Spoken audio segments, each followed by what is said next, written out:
继续来看新竹有一户人家，一透早起床，发现停伫车库的车，哪会安尼一屈一屈有落乌？想讲有人恶作剧，赶紧向派出所来报案。想袂到，竟然是7只野狗，把这个车当作是骨头，安尼一直来咬。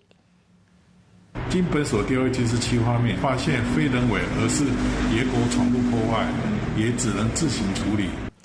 这阵流浪狗隔规定走入去车库，黑暗当中会当看到一蕊搁一蕊的目睭，嘛是安尼银乌乌。算算咧，有7只野狗做伙来上门，这声找无人通讨论，只会当家己来认罪。